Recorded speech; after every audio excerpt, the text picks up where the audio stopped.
so. Yeah, I vaguely remember it, but yeah, no, it I think it's a perfect like analogy in terms of like how to grow by like just like, you know, leveraging all those other things around you and such. No, definitely. You know, another thing though, to kind of go off of the question that we just asked, relating around, you know, how you know, feeling that like that Reddit post and how people could like be with that mindset be limiting. Another thing I think that's important to keep in mind is, you know, the likelihood that devs are players too is probably really high.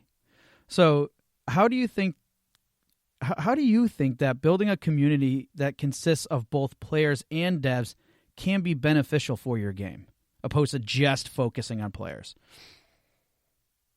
It's a good point. I do want to be careful though. You are right that devs are players a little bit. Like, to be honest, I don't play as many games as I used to once I started making games. Mm-hmm. So, you know, one thing you have to be careful about, and this goes for Twitter a lot and other ones, is a lot of times your community could be growing, but it is developers, and developers are interested in you for other reasons than players. So players, reason you build a community ideally is they're going to go buy their game and tell their friends to buy your game. Right. They're interested in buying your game. Whereas developers, if they are in your community, it's because they're interested either in co-marketing or maybe technology share. You know, maybe they have a problem with Unity and you know the solution, you've done it in your game. And so they are kind of separate audiences, but and that's where I say be cautious with this, and it's not all bad, but what I'm saying is you could accidentally build your community full of developers, and they're going to listen to you, but they're not going to buy your game necessarily. I would be very cautious with that. So just be sure that you're growing regular muggles rather than developers, marketers, that sort of thing, because they are very separate audiences. And I know this for a fact because I've actually I got into this industry because I was making my own games, and I was also blogging about how to market a game. And so I was getting two audiences growing, and let me tell you, the developers did not buy my games. So there might be some overlap, but most developers are interested in you for your development, and players are interested in you for your game. So I do think that there's a little bit of there's not too much of an overlap. And so I would just be careful. If you think your numbers are growing, just make sure that you know who's growing in your community. Like, in other words, are a bunch of developers coming in interested in hearing about development tricks, or are they players interested in buying your next game? That's kind of my recommendation. Yeah, and I think Chris speaks really well from that perspective in terms of, you know, really understanding what is the intent of your community, right? And knowing that even though that, you know, devs can be players too, that their intention is going to be different, and that's why they are very separate as an audience in terms of, you know, relating to your community. Now, a few ways that I look at how they can benefit to this, and again, it relates to what Chris shared too, is simply like if you're looking for certain kind of feedback and stuff, let's say you have a demo, for example, and getting that type of insight. But again, at the end of the day, at the end of this run, and when you get your game out for release, are the devs, if you have a community full of devs and your intention is to sell to them, well, again, like Chris said, the likelihood of them purchasing your game might not be as high as it would be for players, because players, what do they want to do? They want to play a full game, right? Devs, they want to use that as a learning experience and have a whole bunch of other things in their mindset. So again, as Chris said, and would love to underscore, just, you know, be cautious because it can get really exciting when all these people are joining your community, but if they're not the right audience or the ideal audience, then it could be hurtful later, and we don't want that to happen. Yes, no false promises. Like, in other words, don't think that, oh, great, look at how many people are following me, and they're all just interested because you give good tips on shaders or something. You know what I mean? Exactly. So just be mindful of that. Yes. So, you know, what are some ways that reaching out to other devs can have a direct impact on your game's development or marketing or anything like that? You alluded to some before, but what are some other ones that you can think of that would have, by reaching out to other devs, would have a direct impact on your game? Yes. And again, this, I think, is one of the most powerful ways to market your game. And bar none, like, there are people, I always ask people, like, what do you do to market your game? And they say, tweet, and I email the press. Like, bar none, dollars to donuts, that's what people are going to say. But that's a very limited way of marketing. And you are going to get so much more benefit if you reach out to devs, and I would specifically recommend you reach out to devs who are in genres very similar to yours. So if you're making a strategy game, find developers who are also making strategy games and start reaching out to them. It's like networking if you were to go to a physical event when we used to do those, or just becoming friends with them. And what you're intending to do is, hey, let's look for opportunities to market together, because, like I said, you are not in competition with each other.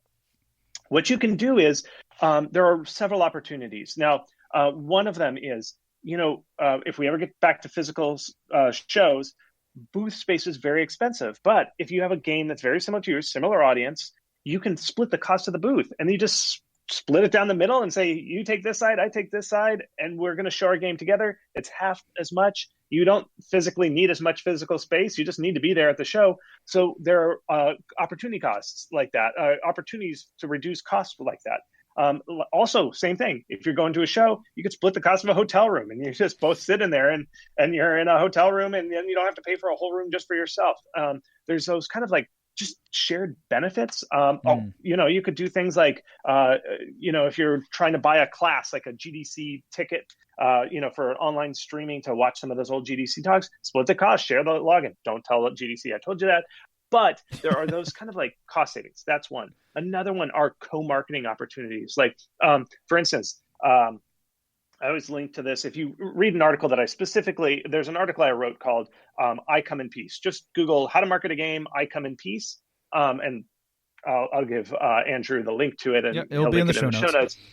And in that article, I linked to this promotion that a bunch of developers in Switzerland did. It was called the Swiss Game Sale. And Philomena Schwab, I don't know if she's been on your show, but she's a very great marketer. And she organized, because she's from Switzerland, so she organized all her friends in Switzerland who also make games to go in a sale. And they said, yeah, we'll all time our discounts together. They reached out to Steam and said, Steam, can you feature our games? We're going to do this thing. It's called the Swiss Game Sale. And she commissioned art of beautiful Switzerland and a big logo that said Swiss Game Festival, Swiss Game Sale.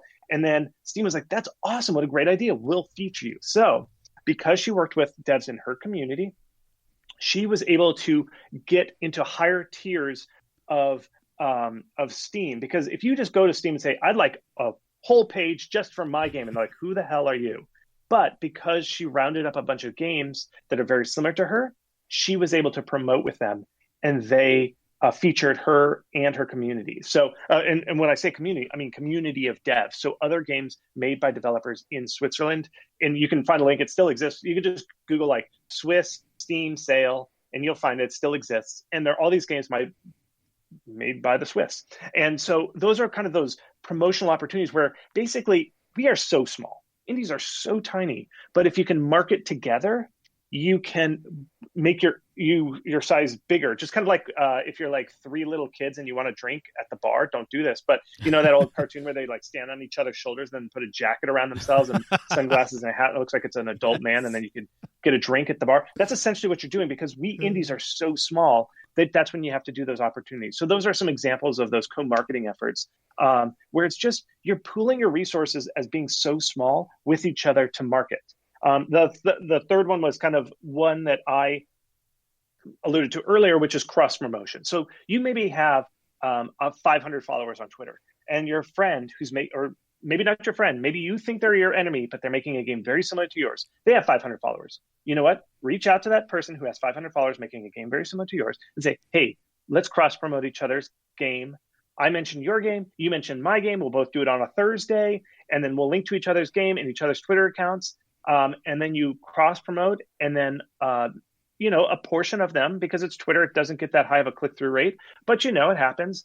You'll get like 10 followers from them, and you'll give 10 of your followers to them, and you just mention each other, and there'll be just a little bit of a crossover. And then that's a great way to build your community. It is so fast to build a community that way, just by cross promoting. And you give them something, that you give that developer something like, hey, here's 5 keys from my last game. You give a contest and tell them to link to my community, and they'll get 5 keys.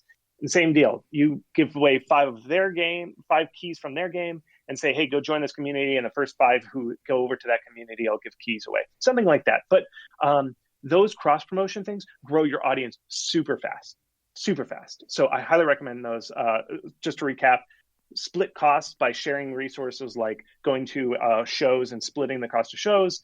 Do marketing that you can approach publishers with, in other words, like go to Steam or go to Xbox and say, hey, we put our games in a bundle. Let's sell our games together and split the costs of the revenue from that. And then third is cross promotion, where you just link to each other's communities and say, if you like my game, you're going to like this guy's game. And that guy says, if you like my game, you're going to like this person's game. And then you just change audiences. And it's if you're suspicious of this, try that cross promotion thing. Trust me, you're going to get so many followers like, why wasn't I doing this before? So those are my recommendations. Just some ideas I have off the top of my head. Yeah, and I also know too, cross promotion from a different perspective relating to crowdfunding. It's a strategy not only have I used with working with some clients, but also I see all the time where people are in the middle of a campaign and they go ahead and promote another Kickstarter.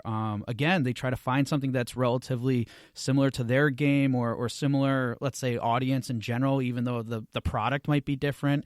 And those work so well. Anytime you go back to the stats and see, hey, we made that update and there's a cross promotion, all of a sudden the backers go up, the fundings goes up. I mean, just so many things happen when you do that. Again, just one of many other examples that you can use with cross promotion. And two, I want to even underscore and really emphasize the point you made, especially with that great example of,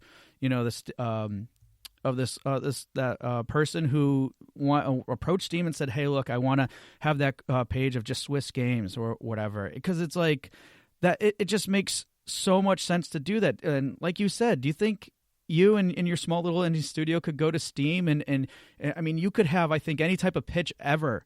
Unless you had some serious clout to back it, it might be a really hard sell. It probably would be an extremely hard sell for Steam to go ahead and say, yeah, let's do that just for your game, or even if you have a few games. But teaming up with local communities, and just think of the type of exposure. And then going back to how we opened up this discussion, if you go in with that limited mindset, do you think then you could have opportunities like this person created for her community? Probably not. So that's why it's so important to kind of it's cliche, but think outside of the box or even beyond that. Be creative with that, because that opportunity probably could have never happened unless a community was there to back it. So again, Chris, awesome examples. Absolutely.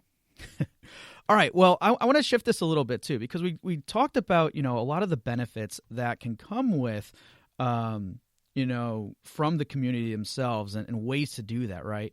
But I also want to go into okay, so we talked about kind of the receiving end. How about the giving end? How do you kind of initiate some of these things happening? Or let's say to be proactive in, let's say, in a not, being proactive in a way where you're setting yourself up for people to come to you, let's say. That's a good way to approach it. But specifically, I want to talk more about ways that you can support the indie dev community with kind of everything else in mind that we're talking about.